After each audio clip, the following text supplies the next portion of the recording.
Hello everyone, welcome to the channel current affairs by Ravi. और आज के इस वीडियो में मैं डिस्कस करूंगी वीकली करंट अफेयर को, यानी कि 22 से लेके 28 अक्टूबर 2023 की जितनी भी इम्पोर्टेंट अपडेट है आज के इस वीडियो में आपके साथ में डिस्कस करने वाली हूं। पूरी वीडियो आपके लिए काफ़ी इंपॉर्टेंट होने वाली है, आपके एग्ज़ाम के पॉइंट ऑफ व्यू से काफ़ी रेलिवेंट है। और इस वीडियो के थ्रू आपका पूरा एक हफ्ते का जो करंट अफेयर का कंटेंट है वो ईजिली रिवाइज हो जाएगा। तो बिना देरी करे वीडियो को शुरू करते हैं। और हमारी वीडियो का आज का पहला प्रश्न है, हाल ही में स्लोवाकिया के नए प्रधानमंत्री ये कौन बने हैं? तो आपसे पूछा है कि स्लोवाकिया के नए प्राइम मिनिस्टर ये कौन बने हैं? तो इनका सही आंसर होगा Robert Fico, option number D.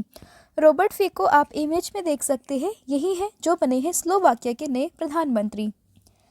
बात करें स्लोवाकिया की तो राजधानी है ब्रेस्टिस्लावा और मुद्रा है यहाँ की यूरो।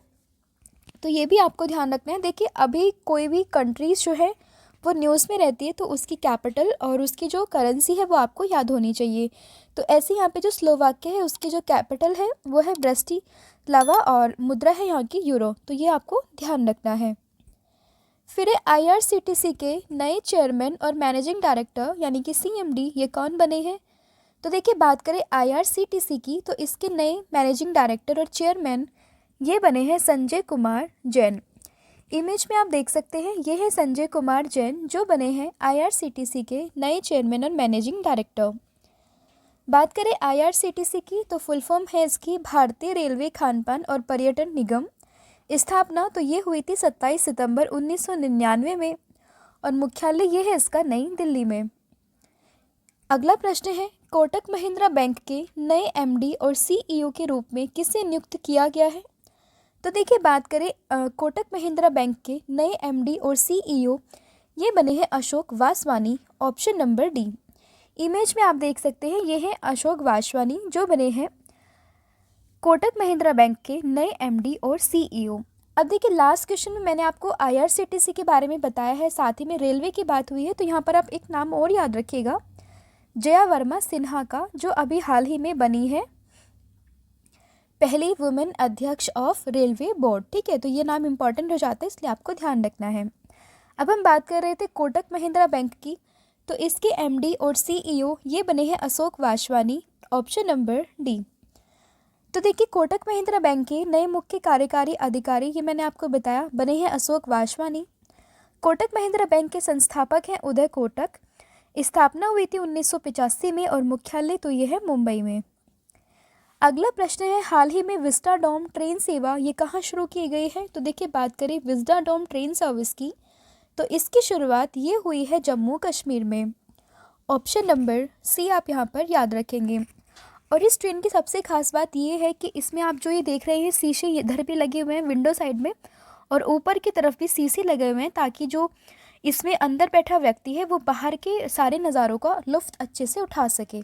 ठीक है, तो इस ट्रेन सेवा का नाम है विस्टाडोम। ये शुरू हुई है जम्मू कश्मीर में और अक्टूबर में ये शुरुआत हुई है। वहाँ की जो उपराज्यपाल है जम्मू कश्मीर के मनोज सिन्हा और केंद्रीय रेल मंत्री अश्वनी वैष्णव ने जम्मू कश्मीर में जो है वो विस्टाडोम ट्रेन सेवा की शुरुआत की है।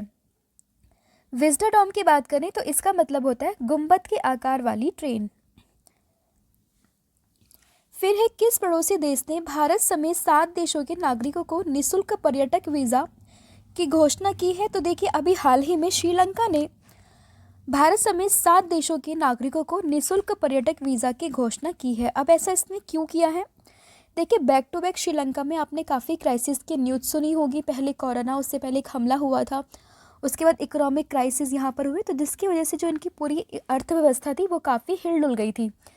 तो अब उसे वापस से बैलेंस करने के लिए इन लोगों ने सोचा है कि क्यों ना टूरिज़्म सेक्टर को बढ़ाएं, ताकि टूरिज़्म की वजह से जो इनकी जो इकोनॉमिक इंस्टेबिलिटी है उसको ये स्टेबल कर सके।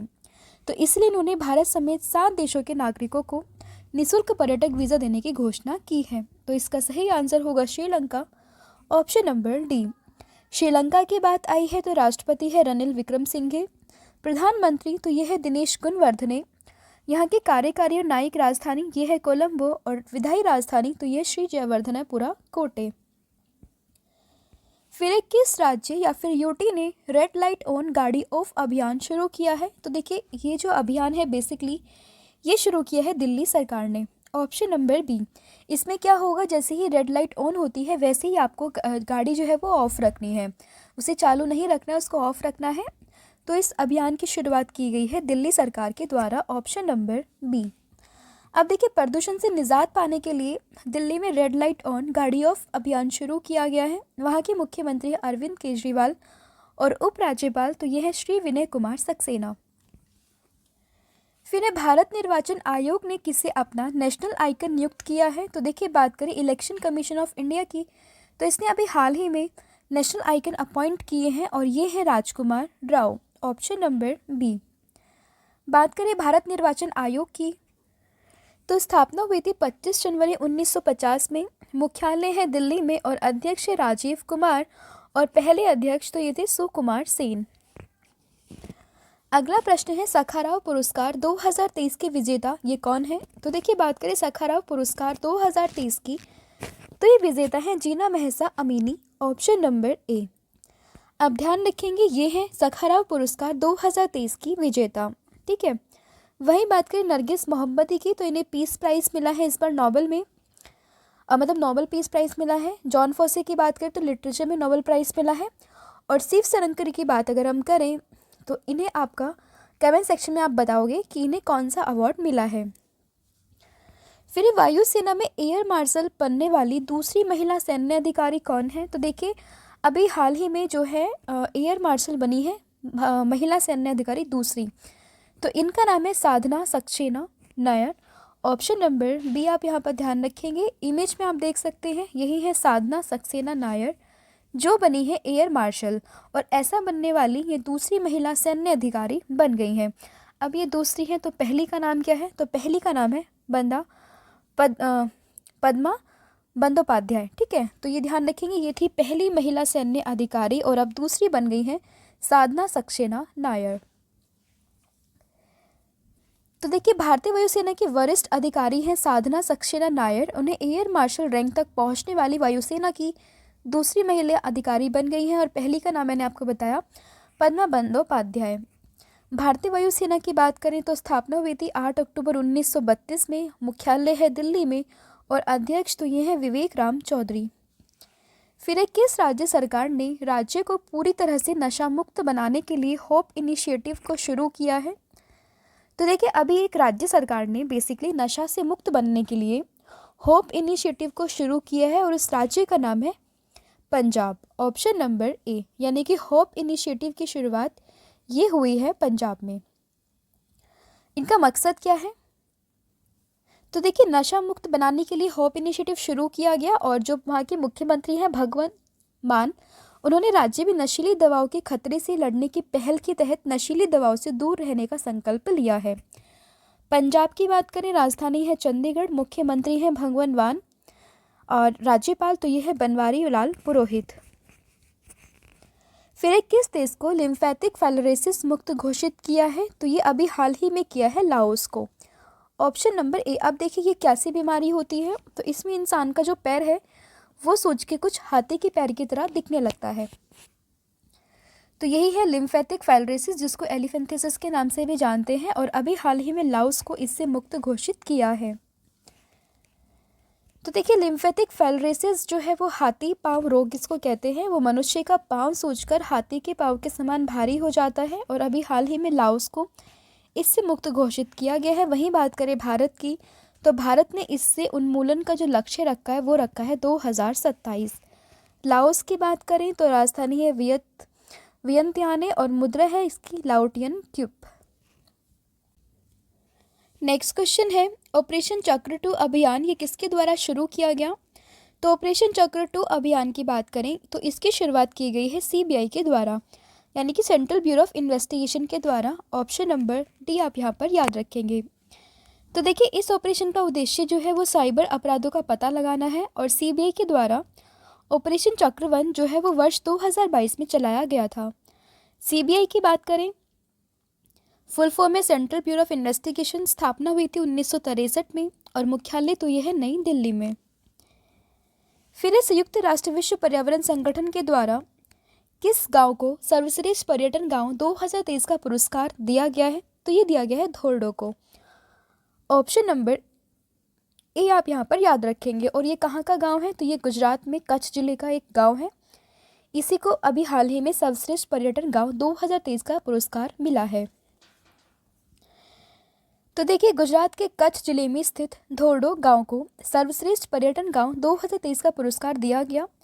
यूएनडब्ल्यूटीओ की बात करें तो स्थापना हुई थी 1946 में। मुख्यालय है मैड्रिड, स्पेन में। और यहाँ के महासचिव तो ये हैं जुराप पोलोलिका क्ली। तो ये भी आपको ध्यान रखना है। फिर एक कार्तिकेयन मुरली, ये किस खेल से संबंधित है? तो देखिए, अभी हाल ही में जो कार्तिकेयन मुरली काफ़ी न्यूज़ में थे, तो इनका संबंध जो है वो किस खेल से है? तो इनका संबंध है चेस से, यानी कि शतरंज से। Option number C. अब देखिए, क्लासिकल मास्टर्स चेस चैंपियनशिप हो रही थी कतर में, और इस चैंपियनशिप में भारतीय शतरंज ग्रैंड मास्टर जिनका नाम है कार्तिकेयन मुरली, इन्होंने विश्व चैंपियन मैग्नस कार्लसन को हराकर ये खिताब जीत लिया। और कार्तिकेयन मुरली ऐसे तीसरे भारतीय खिलाड़ी बन गए हैं जिन्होंने मैग्नस कार्लसन को हराया है। इससे पहले जो दो व्यक्ति थे उनका नाम था हरिकृष्णा और विश्वनाथ आनंद, जिन्होंने जो है वो कार्लसन को हरा चुके हैं। और इसी सीरीज़ में जो है ये कार्तिकेयन मुरली ये बन गए हैं तीसरे भारतीय, तो इसलिए इनका नाम इम्पोर्टेंट हो जाता है। फिर देश का सबसे ऊंचा राष्ट्रीय ध्वज जो कि 418 फीट की ऊंचाई पर है, वो किस बॉर्डर पर फहराया गया? तो ये फहराया गया है अटारी बागा बॉर्डर पर। ऑप्शन नंबर ए आप यहाँ पर याद रखेंगे। फिर बिहार का चौथा कृषि रोड मैप, ये किसने लॉन्च किया है? तो देखिए, बात करें बिहार का चौथा कृषि रोड मैप, इसको लॉन्च किया है हमारे देश के राष्ट्रपति जिनका नाम है द्रौपदी मुर्मू। तो द्रौपदी मुर्मू जी के द्वारा ये लॉन्च किया गया है बिहार का चौथा कृषि road map. Option number B आप यहाँ पर याद रखेंगे। अब देखिए, राष्ट्रपति द्रौपदी मुर्मू ने बिहार का चौथा कृषि रोड मैप अक्टूबर 2023 को लॉन्च किया। और यह रोड मैप जो है वो 2023 से लेकर 2028 तक 5 साल के लिए होगा। और इस रोड मैप के माध्यम से अगले 5 वर्षों में राज्य में कृषि के विकास की कार्य योजना जो है वो बनाई गई है। फिर है ग्लोबल रिमोट वर्क इंडेक्स में भारत ये किस स्थान पर है? तो देखिए, बात करें ग्लोबल रिमोट वर्क इंडेक्स की, तो इसमें भारत का स्थान है 64वां। ऑप्शन नंबर ए आप यहाँ पर याद रखेंगे। अगर बात करें ग्लोबल रिमोट वर्क इंडेक्स की, तो जारी करता है नॉर्डलेयर। फर्स्ट रैंक पे है डेनमार्क, सेकंड पे है नीदरलैंड और थर्ड पे है जर्मनी। और भारत की रैंक ये मैंने आपको बताई, ये है 64 नंबर पर। अब और थोड़ा डिस्कस कर लेते हैं। तो देखिए, 80वें नंबर पर अभी हेनले पासपोर्ट इंडेक्स क्वार्टर 2 आया था, जिसमें सिंगापुर ने टॉप किया था। तो इसमें भारत की पोजीशन थी 80। 111 तो ग्लोबल हंगर इंडेक्स रिपोर्ट अभी आई थी, इसमें भारत का स्थान था 111। और 126 जो है वो हैप्पीनेस इंडेक्स में भारत का स्थान है।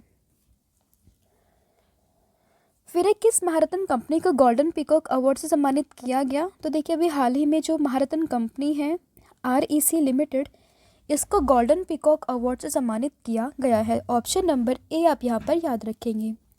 तो REC लिमिटेड को गोल्डन पीकॉक अवार्ड से सम्मानित किया गया। विद्युत मंत्रालय के अधीन महारत्न केंद्रीय सार्वजनिक क्षेत्र उद्यम REC लिमिटेड को जोखिम प्रबंधन में असाधारण प्रदर्शन के लिए प्रतिष्ठित गोल्डन पीकॉक पुरस्कार से सम्मानित किया गया है। Next question is, Bishan Singh Bedi का निधन हो गया है, वो किस खेल से जुड़े थे? तो अभी हाल ही में जो है बिशन सिंह बेदी का निधन हुआ है, ये बेसिकली जुड़े हुए थे क्रिकेट से। ऑप्शन नंबर ए आप यहाँ पर याद रखेंगे। इमेज में आप देख सकते हैं, यही है बिशन सिंह बेदी जिनका भी हाल ही में निधन हुआ है, और ये जुड़े थे क्रिकेट से। देखिए, भारतीय क्रिकेट टीम के पूर्व कप्तान रहे हैं बिशन सिंह बेदी। लंबी बीमारी के बाद इनका निधन हो गया है, और ये 77 वर्ष के थे। और 1919 में भारतीय राष्ट्रीय टीम के पहले पेशेवर मुख्य कोच भी बने थे। फिर है भारतीय नौसेना के द्वारा मिलन 24 अभ्यास का आयोजन ये कहाँ किया गया है? तो इसका आयोजन ये हो रहा है विशाखापट्टनम में। Option number B. बात करें भारतीय नौसेना की, तो स्थापना हुई थी 1950 में। मुख्यालय है दिल्ली में, और प्रमुख हैं इसके अभी वर्तमान में R हरि कुमार। और नौसेना दिवस ये हर साल हम मनाते हैं 4 दिसंबर को। नेक्स्ट क्वेश्चन इज संयुक्त राष्ट्र दिवस कब मनाया गया है? तो देखिए बात करें यूएन डे की तो ये हर साल हम मनाते हैं 24 अक्टूबर को। ऑप्शन नंबर ए आप यहाँ पर याद रखेंगे। यूएन की बात करें तो स्थापना हुई थी 24 अक्टूबर 1945 में। मुख्यालय है न्यूयॉर्क में और अध्यक्ष हैं इसके एंटोनियो गुटेरेस। फिर भारतीय मौसम विज्ञान विभाग आईएमडी ने किस चक्रवात को लेकर अलर्ट जारी किया है? तो देखिए अभी हाल ही में एक चक्रवात आया था जिसका नाम था तेज। उसी को लेके आईएमडी ने यानी कि भारतीय मौसम विज्ञान विभाग ने जो है वो अलर्ट जारी किया था। तो ऑप्शन नंबर सी आप यहाँ पर याद रखेंगे। तो देखिए भारतीय मौसम विज्ञान विभाग के अनुसार अरब सागर के ऊपर बने चक्रवात जिसका नाम है तेज, उसको जल्दी बहुत गंभीर चक्रवाती तूफान में बदलने की आशंका है। हालांकि देखिए ये न्यूज़ तो उसी दिन की थी जिस दिन ये जो है तेज होने की संभावना थी। अभी हाल ही में तो इसका प्रकोप काफ़ी कम हो चुका है। तो आपको बस ध्यान रखना है कि एक साइक्लोन आया था, नाम था तेज, और इसका जो नामकरण किया था वो किया था भारत ने। अब कन्फ्यूज़न ये आता है कि इसका नामकरण ये होता कैसे। काफ़ी जितने भी साइक्लोन्स आते हैं तो उनके हम नाम रखते हैं। उनके पीछे का लॉजिक ये रहता है कि एक मैट्रिक्स बन रखी है 13x13 की, ठीक है। ऐसे 13 कॉलम्स होंगे और उसमें 13 कंट्रीज़ के नाम लिखे हैं। उन 13 कंट्रीज़ ने अपने 13 नाम जो है वो सजेस्ट कर रखे हैं और वो नाम ऐसे हैं जो कि ईजी हो बोलने में और समझने में, ठीक है। तो ऐसे ही जो है पहले बांग्लादेश, फिर इंडिया, फिर ईरान, ऐसी कंट्रीज़ हैं जिन्होंने अपने नाम दिए हुए हैं। तो इंडिया ने नाम दिया था तेज। तो इस बार इंडिया की बारी थी और हर कंट्री ना बारी बारी से नाम देती है, ठीक है। अगली बार कोई साइक्लोन आएगा तो उसका नाम जो है इंडिया से अगली कंट्री देगी, वो मैं आगे आपके साथ डिस्कस करूँगी, ठीक है। तो आईएमडी स्थापना हुई थी 1875 में। मुख्यालय है इसका नई दिल्ली में। फिर बंगाल की खाड़ी में बनी चक्रवाती तूफान का नाम हमून, ये किस देश ने रखा है? तो देखिए अभी मैंने आपको बताया तेज नाम दिया है भारत ने और भारत से अगला टर्न आता है ईरान का, और ये अगला ही साइक्लोन आया था हमून। तो इसका नामकरण किसने किया? तो ये किया है ईरान ने। ऑप्शन नंबर ए। ईरान की बात आई है तो राजधानी है तेहरान, राष्ट्रपति है इब्राहिम रईसी और मुद्रा है यहाँ की तोमान। अबू धाबी मास्टर्स बैडमिंटन 2023 महिला एकल खिताब ये किस भारतीय खिलाड़ी ने जीता है? तो देखिए बात करें Abu Dhabi masters badminton 2023 women single title की, तो ये खिताब जीता है उन्नति हुड्डा ने। ऑप्शन नंबर ए।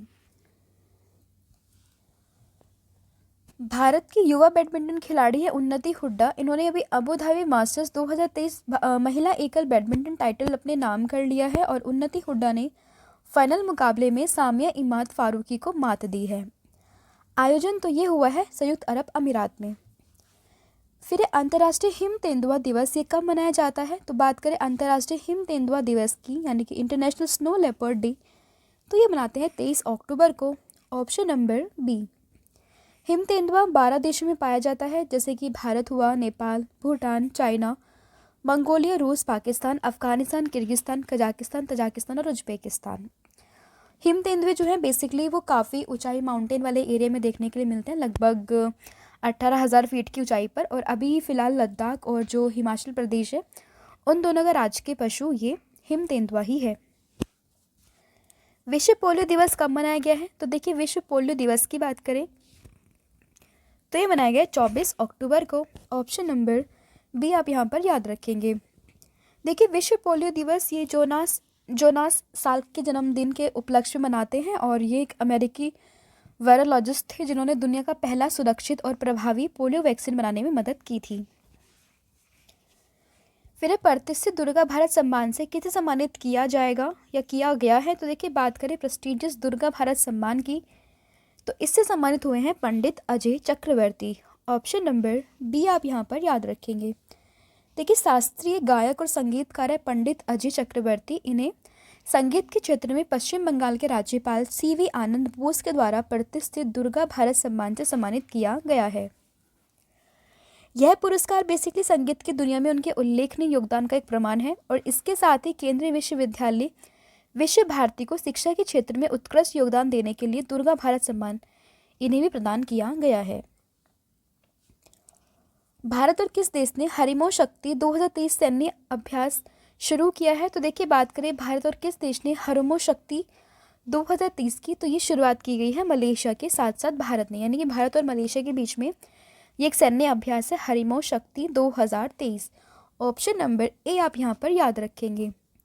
तो देखिए भारत और मलेशिया ने हाल ही में मेघालय के उमरोई छावनी में संयुक्त युद्ध प्रशिक्षण केंद्र में 2 सप्ताह तक चलने वाला हरमो शक्ति 2023 जो ये सैन्य अभ्यास है उसकी शुरुआत की है। मलेशिया की बात आई है तो राजधानी है कुआलालंपुर, मुद्रा है मलेशियाई रिंगिट, प्रधानमंत्री तो ये है अनवर इब्राहिम।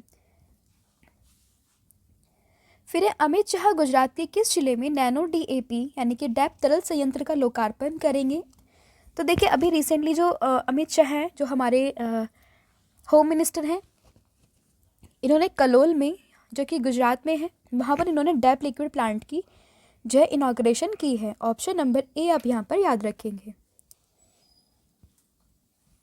देखिए देश के केंद्रीय गृह और सहकारिता मंत्री अमित शाह ने हाल ही में गुजरात राज्य के गांधीनगर जिले के कलोल में इफ्को के नैनो डीएपी तरल संयंत्र का लोकार्पण किया है। आपको ध्यान रखना है कलोल में है, गुजरात राज्य के गांधीनगर जिले में।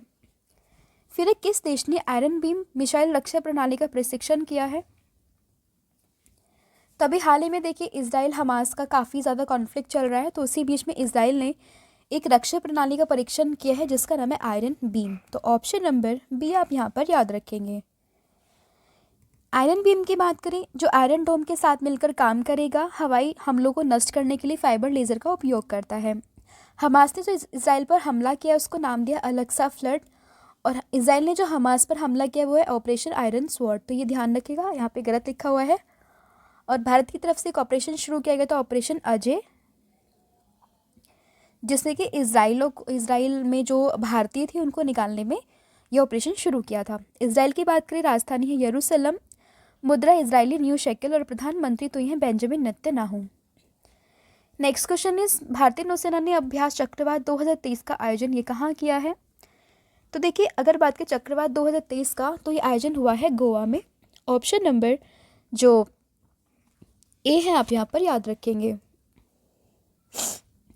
इस चक्रवात अभ्यास का उद्देश्य क्या है। तो देखिए इस अभ्यास का उद्देश्य है मानवीय संकट और प्राकृतिक आपदाओं से निपटने के लिए सामूहिक और समन्वित प्रभावी प्रतिक्रिया तंत्र विकसित करना। गोवा की बात करें तो राजधानी है पणजी, मुख्यमंत्री प्रमोद सावंत और राज्यपाल तो यह पीएस श्रीधरन पिल्लई। अभी देखिए थोड़ा तबीयत ठीक नहीं है, गला थोड़ा ख़राब है जिसकी वजह से शायद आप थोड़ा चेंज भी देख रहे होंगे, तो आप प्लीज़ ट्राई टू कोऑपरेट अस, क्योंकि सही से बोल नहीं पा रही हूँ, बट फिर भी ये था कि आपको पूरा एक हफ्ते का मैं कंटेंट आपको प्रोवाइड कराऊँ, तो मैंने ये वीडियो आपके लिए बनाई है। तो प्लीज़ कुछ भी आपको इशू रहता है, डाउट रहता है तो आप कमेंट सेक्शन में मुझे बता सकते हैं, ठीक है। नेक्स्ट प्रश्न है आपका, ISO प्रमाण पत्र पाने वाला देश का पहला महिला पुलिस स्टेशन कौन सा बना है। तो ये बना है भोपाल में, जो कि मध्य प्रदेश में है। ऑप्शन नंबर सी। ISO की बात करें तो फुल फॉर्म है International Organization for Standardization. ISO एक गैर सरकारी संगठन है, स्थापना हुई थी 1947 में और मुख्यालय इसका जिनेवा स्विट्जरलैंड में है। और ये संगठन विश्व में वस्तुएं और सेवाओं की गुणवत्ता के मापदंड निर्धारित करती है। फिर वनडे वर्ल्ड कप में 2 बार 5 विकेट हासिल करने वाले पहले भारतीय गेंदबाज कौन बने हैं। तो इनका नाम है मोहम्मद शमी, जिन्होंने वनडे वर्ल्ड कप में 2 बार 5 विकेट जो है वो हासिल किए हैं, और ऐसा करने वाले ये पहले भारतीय गेंदबाज बन गए हैं। और इससे पहले इन्होंने इंग्लैंड के खिलाफ वर्ल्ड कप 2019 में जो है ये रिकॉर्ड अपने नाम किया था। फिर भारतीय महिला क्रिकेट टीम का नया मुख्य कोच किसे बनाया गया है। देखिए बात करें new head coach of Indian women's cricket team, तो इनका नाम है Amol Majumdar. Option number A आप यहाँ पर ध्यान रख सकते हैं। हाल ही में विक्रम-1 रॉकेट का अनावरण ये किसने किया है। तो देखिए इसका अनावरण ये किया गया है स्काईरूट एरोस्पेस के द्वारा। ऑप्शन नंबर ए। अभी देखिए देश में निजी स्पेस उड़ान का प्रारंभ हो चुका है। पहला निजी रॉकेट विक्रम-S श्रीहरिकोटा से सफलतापूर्वक लॉन्च हो गया, और भविष्य में ये भी कहा जा रहा है कि इसरो इन रॉकेट की मदद से ज़्यादा सैटेलाइट जो है वो लॉन्च कर पाएगा। स्काई रूट की बात करें, स्थापना हुई थी 2018 में और मुख्यालय तो ये इसका हैदराबाद में है। नेक्स्ट क्वेश्चन इज हाल ही में केंद्र सरकार ने किस राज्य की जमरानी बांध परियोजना को मंजूरी दी है। तो देखिए अभी हाल ही में सेंट्रल गवर्नमेंट ने जमरानी डैम प्रोजेक्ट को जो है वो अप्रूवल दिया है। ये है उत्तराखंड में। ऑप्शन नंबर सी आप यहाँ पर याद रखेंगे। हाल ही में किस प्लेटफॉर्म ने ऑडियो और वीडियो कॉलिंग का नया फीचर लॉन्च किया है? तो देखिए, बात करें ऑडियो और वीडियो कॉलिंग फीचर, तो ये लॉन्च किया है ट्विटर ने, जिसका भी हाल ही में जो है साइन भी, लोगो भी चेंज हुआ था एक्स के नाम से, ठीक है। तो ये फीचर लॉन्च किया है ट्विटर के द्वारा। तो ऑडियो और वीडियो कॉल फीचर को ऑन करने के लिए आप क्या कर सकते हैं, सेटिंग में जाकर प्राइवेसी और सेफ्टी ऑप्शन में आपको जाना पड़ेगा और वहाँ पर डायरेक्ट मैसेज पर क्लिक करके आप ऑडियो वीडियो कॉलिंग के ऑप्शन को ऑन कर सकते हैं। ट्विटर की बात करें तो सीईओ है इसके लिंडा याकारिनो, स्थापना हुई थी 2006 में और मुख्यालय तो यह यूएसए में। फिर राष्ट्रीय स्तर का सरस आजीविका मेला 2023 का आयोजन ये कहाँ किया जा रहा है? तो सरस आजीविका मेला की बात करें तो इसका आयोजन ये हो रहा है हरियाणा में। ऑप्शन नंबर सी आप यहाँ पर याद रख सकते हैं। देखिए, राष्ट्रीय स्तर का जो सरस आजीविका मेला है वो हरियाणा के गुरुग्राम में आयोजित किया जाएगा। हरियाणा राजधानी है चंडीगढ़, मुख्यमंत्री है मनोहर लाल खट्टर और राज्यपाल तो ये बंडारू दत्तात्रेय, और यहाँ के 2 नेशनल पार्क काफ़ी फेमस हैं जो कि है सुल्तानपुर और कालेश्वर। फिर किस देश की अदालत ने भारत के 8 पूर्व नौसेना अधिकारियों को मौत की सज़ा सुनाई है? देखिए, अभी हाल ही ये न्यूज़ में था कि 8 पूर्व नौसेना अधिकारियों को मौत के घाट उतारने की ये सज़ा सुनाई गई है, तो ये सुनाई है कतर ने। ऑप्शन नंबर ए आप यहाँ पर याद रखेंगे। अब हुआ क्या है कि कतर की अदालत ने भारतीय नौसेना के 8 पूर्व अधिकारियों को जासूसी करने के आरोपों में मौत की सज़ा सुनाई है। कतर की बात करें तो राजधानी है दोहा और मुद्रा है कतरी रियाल। फिर इंडिया मोबाइल कांग्रेस के 7वें संस्करण का आयोजन ये कहाँ किया गया है? तो देखिए, बात करें इंडिया मोबाइल कांग्रेस की तो इसके 7वें संस्करण का आयोजन ये हो रहा है दिल्ली में। ऑप्शन नंबर बी आप यहाँ पर याद रखेंगे। अब देखिए, प्रधानमंत्री नरेंद्र मोदी ने नई दिल्ली में जो भारत मंडपम है वहाँ पर इंडिया मोबाइल कांग्रेस के 7वें संस्करण का उद्घाटन किया है। थीम है ग्लोबल डिजिटल इनोवेशन और उद्देश्य है मोबाइल कांग्रेस का कि प्रमुख अत्याधुनिक तकनीकों के निर्माता और निर्यातक के रूप में भारत की स्थिति को मजबूत करना। फिर यूरोपीय संघ और भारत का संयुक्त नौसेना अभ्यास ये कहाँ हुआ है? तो देखिए, बात करें एक नेवल जॉइंट एक्सरसाइज थी यूरोपियन यूनियन और इंडिया के बीच में, ये हुई है गिनी की खाड़ी में। ऑप्शन नंबर डी आप यहाँ पर याद रखेंगे। और इस युद्धाभ्यास के दौरान भारतीय जहाज जो है आईएनएस सुमेधा ने हिस्सा लिया है और यूरोपीय संघ यूरोपियन यूनियन ने भी पार्टिसिपेट किया। यूरोपियन यूनियन की बात करें तो 27 देशों का एक समूह है जो एक सशक्त आर्थिक और राजनीतिक ब्लॉक के रूप में कार्य करता है। मुख्यालय की बात करें अगर हम यूरोपियन यूनियन की तो ये है आपका बेल्जियम की ब्रसेल्स में। फिर एयरबस ने भारतीय एरोस्पेस क्षेत्र में प्रतिभा विकास को बढ़ावा देने के लिए किस आईआईटी के साथ समझौता किया है? तो देखिए, एयरबस ने भी भारतीय एरोस्पेस क्षेत्र में प्रतिभा विकास को बढ़ाने के लिए आईआईटी कानपुर के साथ जो है वो समझौता किया है। ऑप्शन नंबर बी आप यहाँ पर याद रख सकते हैं। भारत ने एरोस्पेस शिक्षा और नवाचार को बढ़ावा देने हेतु एयरबस ने आईआईटी कानपुर के साथ समझौता किया है। एयरबस एक यूरोपीय बहुराष्ट्रीय एरोस्पेस कंपनी है जिसकी स्थापना हुई थी 1970 में। फिर आपका प्रश्न है, हाल ही में किसे edtech startup Henry Harvin education के लिए ब्रांड एम्बेसडर नियुक्त किया गया है? तो देखिए, हेनरी हार्विन एजुकेशन की बात करें तो इसके ब्रांड एम्बेसडर बने हैं Chetan Bhagat. Option number B आप यहाँ पर याद रखेंगे। इनके काफ़ी नॉवेल्स भी हैं, काफ़ी फेमस हैं, तो नाम इनका ज़रूर याद रखना। नाम है चेतन भगत। एशियाई पैरा गेम्स में किस भारतीय खिलाड़ी ने भाला फेंक यानी कि जेवलिन थ्रो में अपना पिछला रिकॉर्ड वर्ल्ड रिकॉर्ड तोड़कर गोल्ड मेडल जीता है? तो देखिए, इनका नाम है सुमित अंतल। इन्होंने अपना पुराना ही रिकॉर्ड तोड़कर जो है नया वर्ल्ड रिकॉर्ड कायम किया है और गोल्ड मेडल जीता है एशिया पैरा गेम्स में। ऑप्शन नंबर ए आप यहाँ पर याद रखेंगे। देखिए, सुमित अंतिल ने F64 श्रेणी में 73.29 मीटर दूर भाला फेंका है और इसके साथ इन्होंने अपना पिछला रिकॉर्ड जो है 70.83 का वो इन्होंने तोड़ा है। सुमित अंतिल को खेल रत्न भी मिला हुआ है और पद्मश्री भी मिला है। खेल रत्न जो है इन्हें 2021 में मिला था और पद्मश्री इन्हें 2022 में मिला था। चक्रवाती तूफानी हमून ने सर्वाधिक प्रभावित होने वाला देश कौन सा है? तो देखिए, ये था बांग्लादेश। Option number B. और इसका नामकरण किया था किसने? ईरान ने। ये भी आपको ध्यान रखना है। फिर हाल ही में भारत का पहला वेटलैंड शहर कौन बनेगा? तो भारत का पहला वेटलैंड शहर ये बनेगा राजस्थान का उदयपुर, ऑप्शन नंबर ए। देखिए, राजस्थान सरकार पर्यावरण और वन विभाग के सहयोग से उदयपुर, जिसे झीलों के शहर के रूप में हम जानते हैं, वो भारत का पहला वेटलैंड शहर के रूप में विकसित किया जाएगा। हाल ही में भारत ने कहाँ वनों पर संयुक्त राष्ट्र मंच की बैठक की मेजबानी की है? तो ये मेजबानी की है बेसिकली देहरादून में, ऑप्शन नंबर बी आप यहाँ पर याद रखेंगे। देहरादून में देखिए AKFRI यानी कि फॉरेस्ट रिसर्च इंस्टीट्यूट काफ़ी फेमस है यहाँ पर। तो यहाँ पर हुई है संयुक्त राष्ट्र मंच की बैठक वनों के ऊपर, तो ऑप्शन नंबर बी आप यहाँ पर याद रखेंगे। फिर हाल ही में विलय दिवस 2023 कब मनाया गया है? तो विलय दिवस की बात करें तो ये मनाया गया है 26 अक्टूबर को, ऑप्शन नंबर बी।